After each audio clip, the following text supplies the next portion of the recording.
Welcome to lesson 5. It's labeled Shane's Fruit. What we're going to be doing is creating an advertisement with some oranges in it. To start off, you're going to go File, New. Then when you do that, you're going to go to Layout and Blank Size. Make sure this is on Custom, and then type in 10 by 10 and hit OK. That should have a box right here. You should have 10 squares in it. The ruler should be marking at 10 here. And then this one should count from 0 up to 10 right here. To get started on these oranges, what you're going to do is use the shape tool. So first you're going to go to Shapes, Circle, just click and hold. Any size is fine for now. You're going to come back and edit it to 1.5 and hit Enter. Next we want to change it to the gradient here, the orange and yellow. That is located down here. I do not have that tool, so I imported it from using a different computer. It's right here. It's going to be a paint bucket with paint pouring out of it. You're going to click on that while this is selected. Then in the upper top, you're going to click on a yellow, which is SF7, and then an orange, which you can find your own orange, and it should make that blend. You're going to click and drag the gradient to right about here. It's going to blend from orange to yellow, and you should be good. So mess with the settings until you get it to look like this.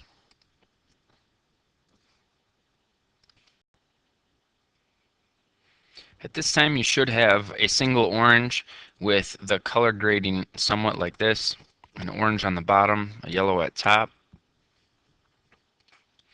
The next tool that we're going to use is the freehand draw tool. So it's this pencil here in the corner. So there's 3 different types of way we can draw, either by arcs, freehand, or by a point method. So the first one here, we're going to try creating a leaf for the orange. I'm going to click on P9, just like green. And then I'm going to zoom in a little bit and click often so it doesn't look so jagged.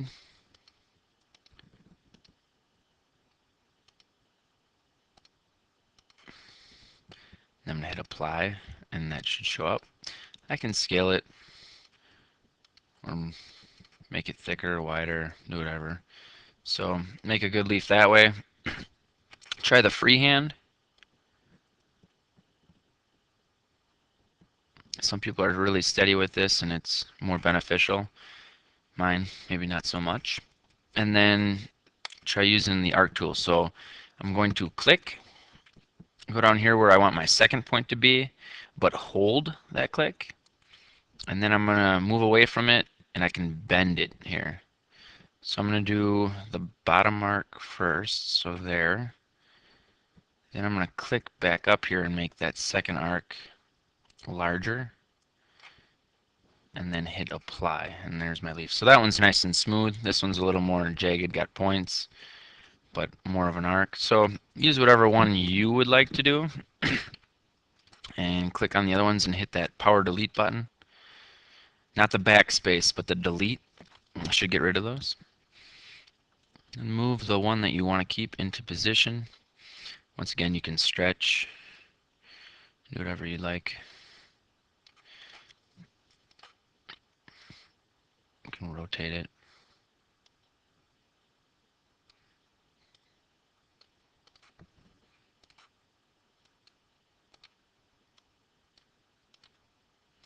So good enough for now. What I'm going to do once that is done and positioned correctly, I'm going to select them all, and then go to Layout and Group, or hit Control G. So what that's going to do is lock them together and make it a single orange with the leaf. But now I need 4 of those, so what I'm going to do is select it, go to Edit, copy, edit, paste. Ask me where I want to paste it. And right next to the other one looks good. What I'm going to do is move these up here. See how they're sitting in the kind of a diamond formation, I guess you'd call it. So whatever layer's on bottom, move that kind of up to the top. Draw your second one in.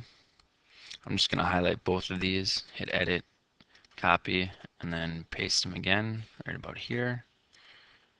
They should show up. Don't have any white space in between, so make sure they're close enough where it looks like they're all sitting together. Something like that. Then highlight them, go to layout and group, and there you have the 4 oranges ready to go.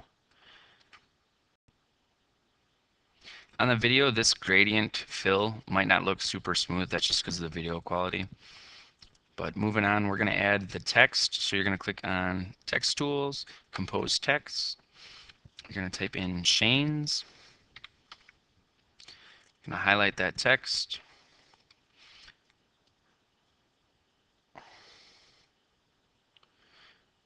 What we're looking for is Claire BC, which is right here. It's going to change it to this font. And then you're going to do that again with fruit. Make sure everything's spelt the same and looks good. And then place them one above and one below. So Shane's fruit. Next thing we're going to do is add the arc. Now if you notice this creation of Shane's is a little bit of arc, we're going to do that right now. So highlight Shane's, go to transform. We've already learned how to use the outline tool, but now we're going to go fit to arc. In here you're going to type 10, which is the degree of the arc, and hit enter. So that makes this circle fairly large, but what we're going to do is decrease the size of it to 11.5 and hit enter. So there you see it gives it that curve, nothing too much, still definitely readable, but it just kind of hugs, you know, the graphic and kind of wraps around it. Then you can just click off there, go to fruit, transform, fit to arc. This one we're going to be using the opposite. So this one was letters on top, curve was on the bottom, so it curved on the bottom of the word. This one's going to curve on the top, so it's going to curve upward.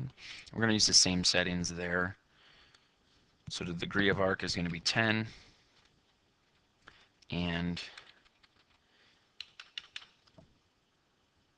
11.5 on the lower part, which is the radius of the circle.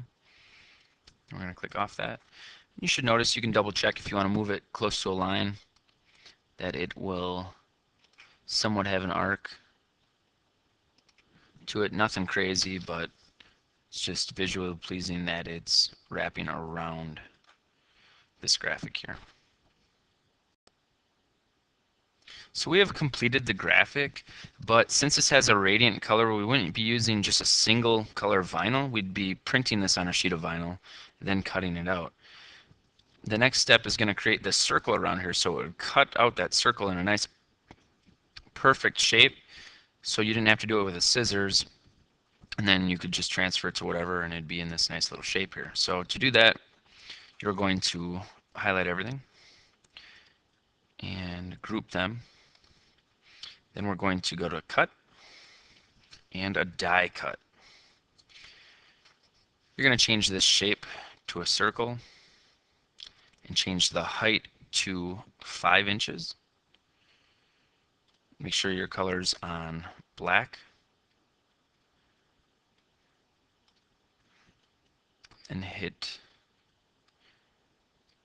apply. Oops, this is at 5. I actually want to make an adjustment and go to 10.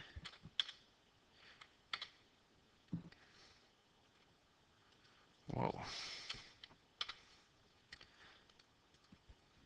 and enter and apply. So here I have two circles. I don't want that middle one. You can just select it, hit delete. And then what I want to do is group all these and align this circle so it's fitting within my design blank. So I'm just going to center Shane's inside the circle. Then I'm going to highlight them all. Go to Arrange or Layout and group them. Then I can just click on this and use the arrows to center this exactly where I need it. Another way that you could do this is create your rulers. Left click, horizontal, vertical, type in where you want the actual line to show up. Here's the horizontal line, okay. Here's a vertical at 5, okay. Then I could just line it up. Click to there. My lines look good, yep, pretty dang good. And then I'm going to save everything. Make sure you file, save as, go to your home directory, which is the one, once again, with your student ID number, Graphic Productions, save it in the lesson, and save it. Then submit it in the Dropbox via Moodle. And that is it.